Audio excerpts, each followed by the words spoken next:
Un cane corso negro de 86 kilos que todo el vecindario llamaba una pesadilla viviente, no dejaba de meterse al cuarto del bebé recién nacido todas las noches, exactamente a las 3 de la madrugada. Los padres intentaron ponerse rojos en las puertas, pusieron rejas para bebés, hasta consideraron devolverlo al refugio. Pero cuando finalmente instalaron una cámara oculta para atrapar lo que este perro masivo estaba haciendo en la oscuridad, lo que descubrieron no solo los dejó en shock, destrozó cada suposición que habían tenido sobre la raza más temida del planeta. Este es Brutus, y esta es la noche en que demostró que a veces los corazones más grandes vienen en los paquetes más aterradores. Carolina Martínez nunca pensó que sería ese tipo de mamá, de esas que cuestionan cada decisión como padres, que pierden el sueño por cosas que ni siquiera han pasado todavía. Pero sostener a su hija de 3 meses, Emma, por primera vez lo cambió todo. De repente, el mundo se sentía peligroso. Cada esquina demasiado filosa, cada extraño demasiado cerca. Cada decisión crítica. Así que cuando su esposo Diego llegó a casa con la idea de adoptar un perro, específicamente un cane corso de 86 kilos del refugio local, la respuesta de Carolina fue inmediata y no negociable. De ninguna manera. Diego había hecho su tarea. Había leído artículos, visto videos, hablado con entrenadores. Son protectores, son leales, son perros perfectos para familias. Son enormes, respondió Carolina, meciendo suavemente a Emma contra su hombro. ¿Y si accidentalmente la pisa? ¿Y si se pone celoso? ¿Y si...? Veo que todavía no te has suscrito. Eso me pone re triste, ¿en serio? ¿Y si es exactamente lo que necesitamos? Interrumpió Diego con voz suave. Carolina miró hacia abajo, a la carita diminuta de Emma, sus dedos imposiblemente pequeños enrollados alrededor del pulgar de Carolina. La idea de que algo interrumpiera su frágil rutina, su burbuja segura, le apretó el pecho. Pero Diego era persistente. Y honestamente, Carolina estaba agotada. 3 meses de noches sin dormir, horarios interminables de alimentación y la ansiedad constante de ser mamá primeriza la habían desgastado por completo. Tal vez no estaba pensando con claridad, tal vez solo quería una cosa menos por la cual discutir. Está bien, dijo finalmente, pero en el segundo que me sienta incómoda, se regresa.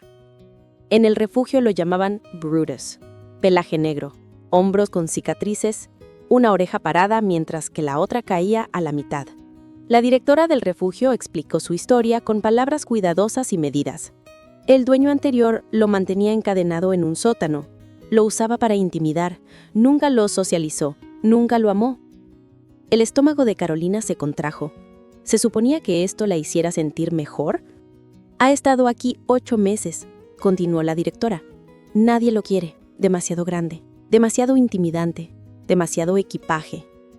Hizo una pausa, encontrando los ojos de Carolina, pero nunca ha mostrado agresión, ni una sola vez. Él solo está esperando. Cuando llevaron a Brutus a casa, Carolina estableció reglas inmediatamente. El perno se queda abajo. Nunca en el cuarto de Emma, nunca sin supervisión cerca del bebé. Diego estuvo de acuerdo sin discutir, instalando una reja de bebés al pie de las escaleras. Durante la primera semana, Brutus apenas se movió. Comía su comida, tomaba su agua y luego se posicionaba en la base de esas escaleras, mirando fijamente hacia la puerta cerrada del cuarto de Emma. «Es como si supiera», susurró Diego una noche. ¿Supiera qué? Que ella está allá arriba, que es importante. Carolina no respondió. Estaba tan ocupada observando cómo la cabeza masiva de Brutus se inclinaba ligeramente cada vez que Emma hacía un sonido desde arriba. Sus orejas rotaban como antenas parabólicas, rastreando cada arrullo, cada llanto, cada ruidito diminuto del bebé. La segunda semana trajo el llanto. Emma desarrolló cólicos, gritos interminables e inconsolables que destrozaban la noche en fragmentos dentados de desesperación. Carolina y Diego se turnaban, caminando por el pasillo, meciéndola, haciéndole shh, rogándole a su hija que por favor solo durmiera. Abajo, Brutus dejó de comer, dejó de moverse. Solo se sentaba en esas escaleras, rígido como piedra, escuchando a Emma gritar. «Está estresado», dijo Diego durante un turno particularmente brutal a las 2 de la mañana. Todos estamos estresados, respondió Carolina bruscamente, arrepintiéndose inmediatamente de su tono. Entonces llegó la noche en que todo cambió. Eran las 3:17 de la madrugada. Carolina acababa de conseguir que Emma se durmiera después de 1 hora de llanto. Colocó a su hija en la cuna con la lentitud practicada de alguien desactivando una bomba, conteniendo la respiración mientras retrocedía fuera del cuarto. Iba a la mitad del pasillo cuando lo escuchó. No era Emma. No era Diego. Pasos. Pesados. Deliberados. Subiendo las escaleras. El corazón de Carolina se detuvo. ¡La reja de bebés! ¿Cómo? Se volteó y ahí estaba él, Brutus, los 86 kilos completos de él, parado en la entrada del cuarto de Emma. En el brillo tenue de la luz nocturna, su sombra se extendía por el piso del cuarto como algo salido de una nesadilla. ¡No!, susurró Carolina, corriendo hacia adelante. ¡Brutus, no! Pero no se movió. No se volteó. Su cabeza masiva estaba inclinada hacia la cuna de Emma, su cuerpo perfectamente quieto. Las manos de Carolina temblaban mientras se acercaba, lista para agarrar su collar, para alejarlo de su bebé. Pero entonces lo vio. La cobija de Emma se había movido durante el ataque de llanto. Una esquina había caído sobre su cara, cubriendo su nariz y boca. No lo suficiente para asfixiarla, todavía no, pero cerca, peligroso y potencialmente mortal. Y Brutus se había posicionado entre la cuna y la puerta, sus ojos fijos en esa cobija mal colocada, su lenguaje corporal gritando alerta. Carolina contuvo el aliento, cuidadosamente ajustó la cobija, alejándola de la cara de Emma. Emma se movió ligeramente pero no despertó.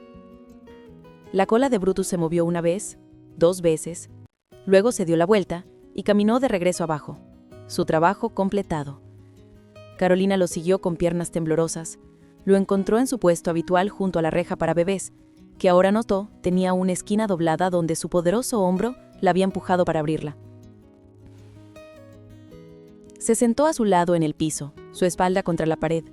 Brutus la miró, luego regresó su mirada a las escaleras. «¿Sabías?», susurró Carolina. «¿Sabías que ella necesitaba ayuda?». Esa noche, movieron la cama de Brutus al cuarto de Emma. No más rejas, no más restricciones, no más miedo. Porque Carolina finalmente entendió lo que Diego había tratado de decirle desde el principio. Brutus no veía a Emma como una amenaza que manejar o un obstáculo que tolerar. La veía como su cachorro, su manada, su propósito. Y no hay fuerza más protectora que un padre que finalmente ha encontrado algo que vale la pena proteger. Dale like si esta historia te llegó al corazón. ¿Tienes un perro que protege a tu familia? Cuéntame en los comentarios. Y si amas las historias de rescate que te restauran la fe, suscríbete al canal, porque tenemos más historias increíbles como esta.